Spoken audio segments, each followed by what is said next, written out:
What's going on, world? You know who I am, Tay Wiggs, reporting live for the Man Cave as usual. If you don't know who I am, subscribe to my YouTube channel, my Twitter page at the following TAE_WIGGS. I keep up on the latest scores, stats, and injuries around these 2017 NBA playoffs leading up to the 2017 NBA Finals. We got a pivotal Game 5 coming on tonight. It's going to be a doozy. We have the Washington Wizards visiting the Garden, taking on the mighty green Boston Celtics. Will we get that same Boston Celtics won game 1 and 2 when Isaiah Thomas dropped the 53 points in game 2? Or will we see that gritty, hard-nosed defensive team as the Washington Wizards, John Wall and Bradley Beal can steal game 5 on the Celtics floor? I'm going with the Washington Wizards to steal this game 5 on the road by 8 points. I'm looking for a big game from John Wall and Bradley Beal, and can their role players duplicate that same game as well? And we're going to get into the game that came on last night between the Houston Rockets and the San Antonio Spurs. And this was another pivotal game 5. Yes, people, I know. But Tay Wiggs, you said the Spurs was going to lose to the Rockets by 15. It didn't happen that way. You know, Pop won't want to let his team go out like that. The opposite happened. Like I said, it was a great first quarter. The Rockets put up 29. Spurs put up 32 points in the first quarter.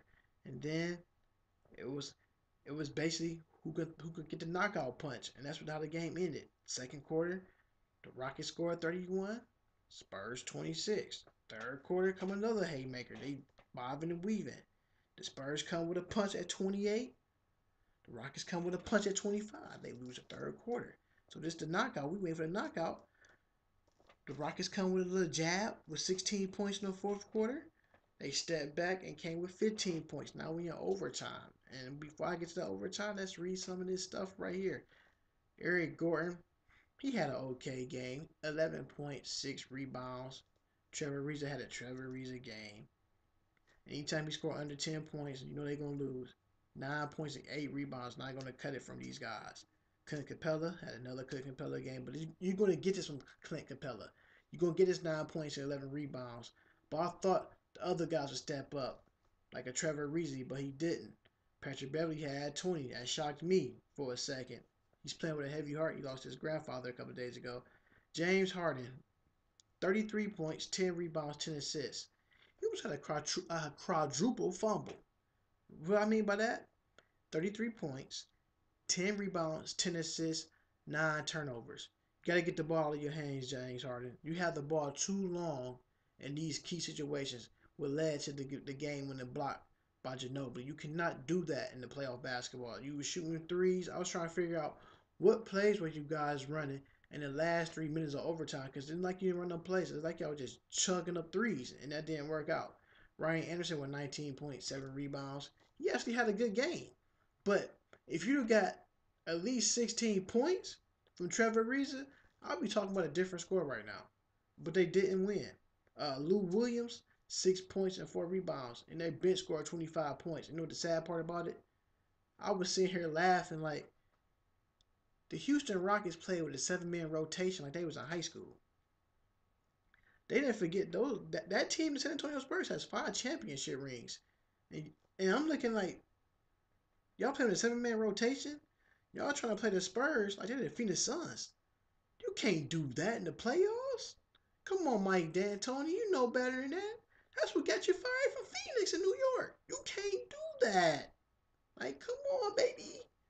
You can't just play with a 2-man rotation on the bench. Know why your teams won't hit in the overtime? Legs got tired.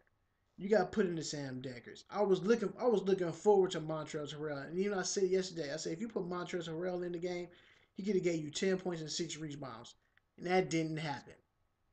You didn't play none of your bench at all. Do you believe in your bench? I don't know what you believe in. But that Nene injury going down, that hurts your team a lot. But you gotta use these bench guys. That's why you had these guys suited up. If you don't trust them, they shouldn't be on your team. Send them back down to the D League, wherever the team they play for, the Iowa Energy or anything. If you don't trust your teammates, the guys that you got, they shouldn't be playing for you. You should at least do another 2 or 3 more guys in there to give these guys a rest. The Houston Rockets that had no fuel in that rocket. They was tired.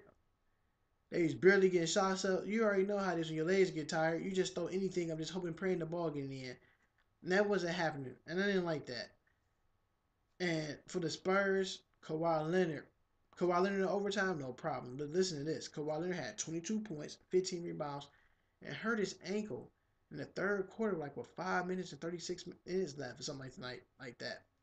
Him and James Harden collided, or James Harden stepped on his ankle. And he tried to play through it. Pop set him down.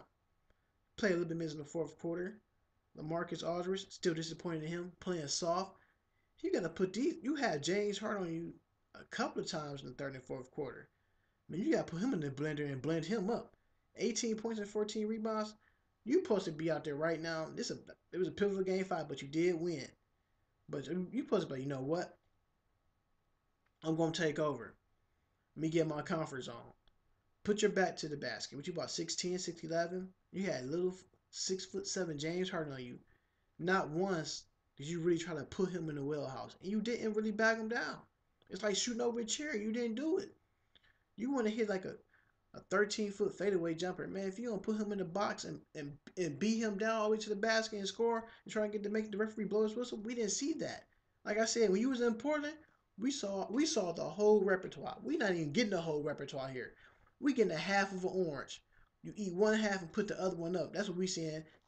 You eating one half, but you not showing us the other half. So that means you eating one half and putting the other one up. So when you gonna break loose out of this cocoon? We need you to break out of this funk and beat that LaMarcus Aldridge for that we see in the Portland Trailblazers. I'm not seeing that. It's making me angry because I know you're a better player than that, LaMarcus.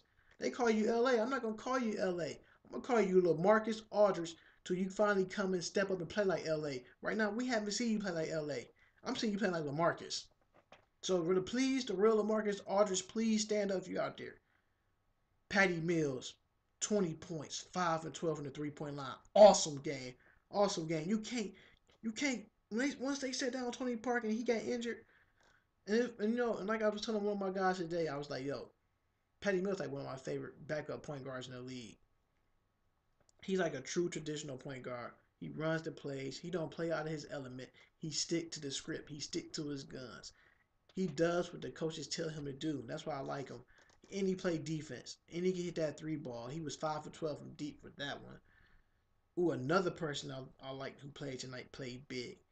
Jonathan Simmons, y'all. 12 points, 3 steals, and he's playing defense on James Harden. We're not going to call him the Harden stopper, but he played great defense, moving his feet, sliding to the area without using his hands. That's what you call great defense. Staying with the opponent. He stayed with the offensive player the whole time. So that's why they won, because that guy came off the bench and had a great game. And another one, Ginobili! 12 points, 7 rebounds, 5 assists, and guess what? The game-winning block in overtime on James Harden. They did not run a play. He dribbled, dribbled, dribbled, dribbled, dribbled, dribbled. Instead of just calling for a high screen, we didn't see that. They had the ball with like 20-some seconds left. He didn't do nothing. He just had a play up. He sat there and looked and did like this. Then made a move. That's too late because they know what you about to do. They know everybody about to spread and they know James going to take this shot. And James Harden did that a lot tonight in the shot clock. That's what cost him the game right there. But I do want to give praise. I gave praise to Ginobili. Game-winning block, the second oldest guy in the league behind Vince Carter. And I was just saying, he turned back the hands of time, Ginobili did. The dunk, the block, the Euro, complete package right there. That's why he's an NBA champion right there, because he's doing the little things. Yes, Ginobili used to be a starter in this league, but when Pop said, you know, I'm bringing you off the bench because I need some of that firepower. You know what I like about Ginobili? There's no problem, Pop. I go to the bench. And that's what he did. I went to the bench and he get buckets. And that's what he did. But I do want to give praise to this UNC Tar Heel guy right here. Danny Green. 16 points. 5 rebounds. 4 for 3 from the 3-point line. He scored the last 7 points in overtime. I said all he got to do is get going. And he finally did. He finally got that 5 points and 6 points per game. But he came up big when his team needed him the most. And guess what? That is an NBA champion right there too as well. That's the cousin of Gerald Green that played for the Boston Celtics. That's just a little food for thought out there for the people who don't know that. The bench played well for the Spurs. They outscored the Rockets bench 30-25. But the key part I like right here, the rebounds. Spurs 52 rebounds. Rockets 47. Ginobili, I'll give you another praise, has made 313 threes in playoff history. You hear that? Postseason history. 3-pointers. 313. He's in third place. Second place, sharpshooter Ray Allen at 320. It's not bad company. Not that Reggie Miller. Reggie Miller who scored like 9 points in 8 seconds to put the Knicks out the playoffs. Ask Spike Lee about that. Another sharpshooter, Ray Allen at 385. Awesome. That's great company. What's scary about that company? That's Hall of Fame company. Think about that. Ginobili a Hall of Famer. If you don't think Ginobili a Hall of Famer, something's wrong with you, boys. But that's Hall of Fame. Um, this game 6 is gonna be a tell-all game Thursday night. Who wanted more? The Rockets at home, or will the Spurs do like they always do?